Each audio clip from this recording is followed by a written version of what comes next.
네, 정책을 얘기하려면 많은 걸 이해해야 되긴 한데 이게 뭐가 어떤 측면에서 이제 앞으로 바뀔지를 알아야지만 우리가 미래에 대해서도 좀 예측할 수 있게 되잖아요.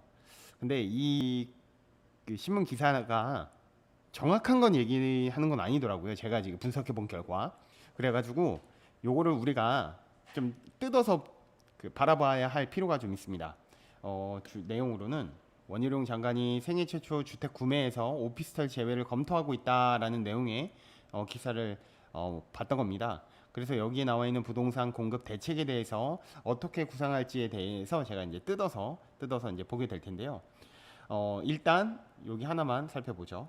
먼저 정부는 주택담보대출의 비율 LTV 상한을 80%로 완화해주는 생애 최초 주택 구매자의 대상 기준을 완화할 것이다. 자, 그러니까 생애 최초 주택 구매자의 대상을 완화해 준다는 겁니다. 그러니까 여기서 말하는 요거는 담보 대출에 대한 얘기잖아요. 대출에 대해서 지금 생애 최초 주택 구매자의 대상을 완화해 준다. 지금은 어떻게 있냐면 전용 면적 60제곱미터 이하, 수도권의 경우에는 공시지가 1억 3천 미만, 지방은 8천만 원 미만의 소형 아파트와 비아파트는 청약대 무주택으로 간주한다라고 나온 거잖아요. 자, 그러면 여기 두 가지를 얘기한 겁니다. 대출에 대한 얘기도 했어요. 그리고 청약에 대한 얘기도 했습니다. 대출을 80%로 받을 수 있는 생애 최초 주택 구매자에 대한 내용이 아니라 청약에 대한 얘기를 하는 것으로 저는 보여요. 왜냐하면 청약할 때는 2018년 12월 11일에 개정된 이러한 것에 의해서 소형 저가주택의 경우에는 전용 60제곱미터 이하, 그 다음에 가격은 이만한 가격, 수도권은 1억 3천 이렇게 나와 있단 말이죠. 그러니까 이거는 청약할 때에, 앞으로 청약할 때 과거에는 그 소형 주택을 갖고 있었다면 소형 주택이 있습니까? 있다면 1억 3천 미만입니까? 수도권 이내에. 그리고 60제곱미터 이하입니까? 그러면 무주택으로 빼주겠습니다 라고 했던 게 정책의 골자였단 말이죠. 그런데 이것을 지금 이 1억 3천을 공시지 가격을 좀 올리면, 예를 들어 2억으로 올리게 되면 아무래도 대상하는 범위, 무주택자로 포함되는 범위가 넓어지겠죠. 그러니까 이렇게 할 것으로 지금 예상이 되는 바예요. 네, 그래서 아마 면적을 넓혀주면서 가격을 올리지 않을까. 이렇게 되면 전체적으로 어떤 현상이 발생할까요? 이렇게 되면 이제 생애 최초의 주택 구매자의 범위가 넓어진 거잖아요. 과거에는 요거 안에 포함되어 있었던 사람들은 무주택자로 해당이 안 되기 때문에 청약도 못했을 뿐만 아니라 대출도 못 받았던 거잖아요. 그런데 이 범위가 넓어지면 넓어질수록 생애 최초 대상자가 많아지니, 그럼 결국은 어떻게 되냐면 경쟁률이 올라가겠죠. 그렇지 않을까요? 맞습니다. 시장 참여자가 증가하게 되는 꼴이죠.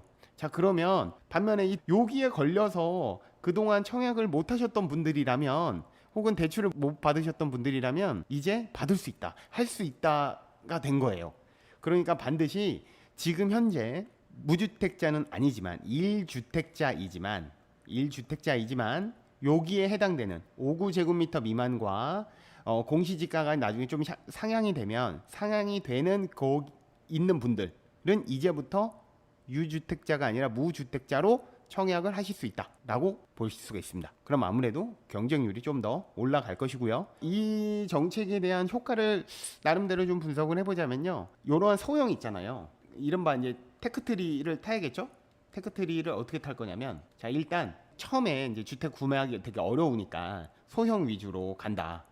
소형 60제곱미터, 그 다음에 더하기 이 공시지가 몇억 이하의 상품을 한번 하고, 계속 무주택을, 이거 왜냐면 갖고 있어도 무주택이니까 무주택을 갖고 있으면서 청약으로 갈아탄다. 네, 그 다음에 가능하다면 뭐 비과세로 일시적 1가구 2주택 테크를 타가지고 계속 자산을 증식한다 라는 방법이 있을 것으로 보여집니다. 그래서 아마 이제 추석 전에 이 발표가 나오면 어떤 걸 중점적으로 보시냐면, 과연 이 평형대가 넓어지는지, 이게 1번이고요. 그 다음에 2번은 공시지가가 얼마까지 해줄 건지. 이 공시지가는 이때 당시에 나왔던 공시지가보다 가격은 지금도 훨씬 더 많이 이렇게 올라갔다 다시 떨어지긴 했지만 가격은 이미 올라온 상태잖아요. 그러니까 이 가격이 좀 더 높아져야 된다. 얼마까지 높여질 것인지 대해서 확인해 보시면 좋을 것 같고요.